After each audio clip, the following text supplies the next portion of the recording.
72 हुर्रें film announcement से लेकर के रिलीज तक विवादों में ही फंसी रही। इस फिल्म को प्रोपेगेंडा फिल्म बता करके इसका खूब विरोध किया गया। कई जगहों पर इस फिल्म के निर्माताओं के ऊपर केस भी दर्ज कर दिया गया।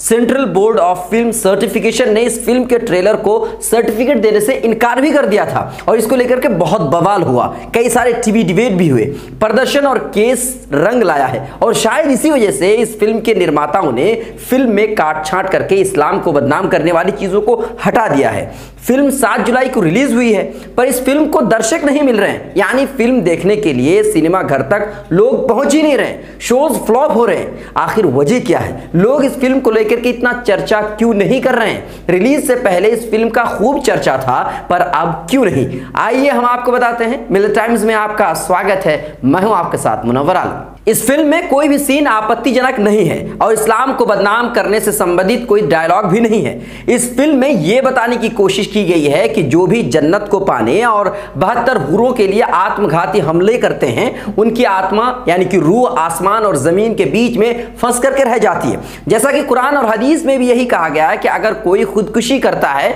तो उसे जन्नत नहीं मिलेगी, अल्लाह जहन्नुम की आग में झोंक देगा। बस इसी कॉन्सेप्ट को पेश किया गया है। इस फिल्म में दिखाया गया है कि मासूम लोग कुछ जालसाज लोगों के बहकावे में आकर के जिहाद के नाम पर मासूमों की हत्या करते हैं। बाद में उन्हें ना जन्नत मिलती है और ना ही 72 हुर्रे। उनकी आत्मा आसमान और जमीन के बीच में फंस कर रह जाती है। हजारों लोगों को मारने के बाद भी उनको जन्नत नहीं मिलती। वहीं दूसरी तरफ उनके घर वाले उनके इंतजार में बैठे रहते हैं। जिन्होंने बहकावे में आकर जान दे दी, उनको ना तो जन्नत मिली और ना ही परिवार। यही कहानी है। और यही नहीं बल्कि इस फिल्म में कुरान की आयत का तर्जुमा भी बताया गया है कि एक मासूम का कत्ल मतलब सारी इंसानियत का कत्ल है। इस फिल्म में एक हिसाब से इस्लाम की कुछ हद तक सही तस्वीर पेश की गई है और इसी वजह से इस फिल्म के रिलीज होने के बाद कोई भी इस पर बात नहीं कर रहा है। कोई भी सोशल मीडिया पर पोस्ट करके लोगों से अनुरोध नहीं कर रहा है कि फिल्म देखनी चाहिए, क्योंकि कहीं लोग इस फिल्म को देखने के बाद इस्लाम की सही तस्वीर ना देख ले। 7 जुलाई को यह फिल्म रिलीज हुई है, पर अभी तक इस फिल्म ने बस 1.5 करोड़ तक की ही कमाई कर पाई है। इस फिल्म का बजट 10 करोड़ रुपए था, शायद ही यह फिल्म उतना कमा पाए। बहरहाल अगर आपने फिल्म देखी है तो कमेंट कीजिए कि आपको यह फिल्म कैसी लगी।